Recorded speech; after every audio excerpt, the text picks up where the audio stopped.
welcome to the show. First off, that feels right. Yeah. Todd, a little light banter. How are you? I don't know. I'm chafing a little bit. You're chafing, yeah? Did you borrow my talcum powder? I need that maybe later. The first one we're going to start off with here is about Steam tags. I didn't realize it was such an emotional situation here. They're like, well, we have a problem.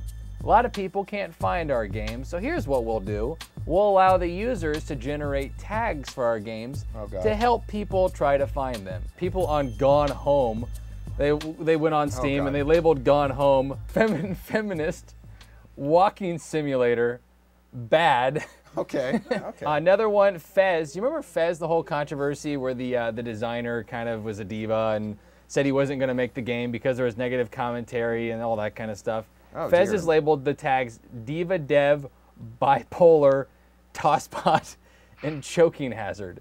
I think tags would be a good idea if the tagging was kept to the people who uploaded or developed or ran the game. That's what I was going to say. Yeah. I feel like share the game. You have a recommendation system on Steam. You can comment about the game, or you can just tell your friends that you don't think it's a bad game. There was a furious open letter from the maker of Candy Stripe to the CEO. No, it's Candy Swipe. Candy Swipe, excuse me. Yes. Candy Swipe. There's so much candy stories. And the maker of Candy Swipe to Candy Crush. I'm as mad as hell, and I'm not going to take this anymore. Candy Crush bought a game called Candy Crusher, which came out in 2004. This is it, yeah. And now they're saying we can sue Candy Swipe because we have this earlier IP, even though the game has totally been around separately.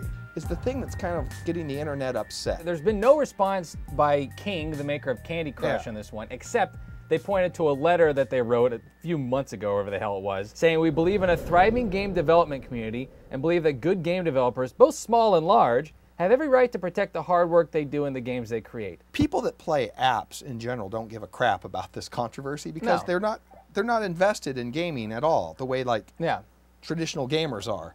And it's the traditional gamers that are getting really upset, even though they may never play the app. Because the casual gamer has no idea this news is even occurring. And what's happening is that there is a large organic upswell for support of Candy Swipe in the face of this trademark infringement lawsuit that King is trying to put on them. Yeah, this is the app. Yes, I guess it looks similar to Candy Crush, but again, 2 years before, and now Candy Crush has the balls to go after this guy. These clowns. But they're going after him because they bought an earlier company. Well, of course. And that's kind of the douchey thing. Oh, yeah. The thing is that he's actually given up on trying to defend the game because he's going against the major company and he doesn't have that kind of money to defend himself. Yeah, and that's true, but what's happening right now is that the winds are turning, you might say. Yeah. There is pressure, Therisol, coming on to Candy Crush, and there's a lot of support coming for Candy Swipe that I don't think the guy realized he had until he kind of brought this out into the public. Yeah. So it'll be interesting in the next couple of weeks, I think. How you can track your friends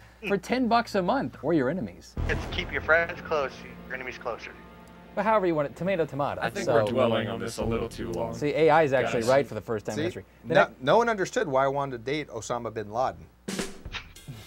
So here's the business. Right now there is the technology. You can buy a device for about $150. Yeah. And for around anywhere from $40 to $50 a month, you can track either a bag or a friend, ex-girlfriend, girlfriend, mom and dad. It's about the size of a deck of cards. Well, hell, we'll give you the thing, and we'll do it for $10 a month. Awesome. Guys in the video seemed a little magoo, but I would say that... Wow. I'm sorry. The interview was a little weird. They seemed a little what? A little... Little Magoo. By the way, for the kids joining us, Magoo refers to a cartoon that you've never heard of or seen. I'm just saying. Yeah. There's a guy sitting like, well, have you ever lost your bag before? And she's like, yeah, I have.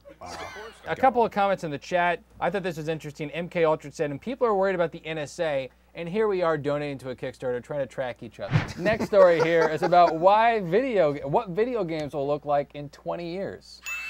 Ooh, I'm pretty sure this is accurate. This is it, yeah. From The Last of Us creator-director Neil Druckmann, he says, the scary thing is you already see people getting addicted to something like WoW, World of Warcraft. And that world, in a lot of ways, is pretty crude compared to reality. Once things become closer to reality, and it's so beautiful and enticing, you have the perfect storyline in there, would you ever want to leave it? No.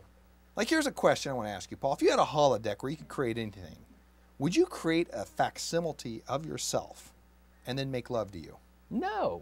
Why? Would that technically be masturbation? Good question. No, I thought about this for about 7 hours. That'd be swearing your sword. We're watching animal porn. You know the Wii U, right? Oh yeah, I know it well. The controller, you're supposed to be able to play the game and also see the gameplay on the controller. That's what you're supposed to do with it? Right. That was one of the big things about the Wii U when it came out, and you could walk around and not have to see the TV. The Wii U has nothing to do with urination. No, Todd. Fuck.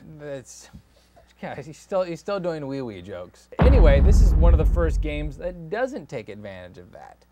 Well, that's a beautiful looking game. Where's the blood? Well, the blood's probably coursing inside the gorilla's circulatory system. Why is he wearing a tie? Interesting throwback. I'm glad to hear you don't own a Wii U because that is now my Christmas list for Paul Knight. Oh yeah. If Todd and I know each other on Christmas. No, if we're together on Christmas. Ralph's gift cards. Murder, suicide. Murder, suicide.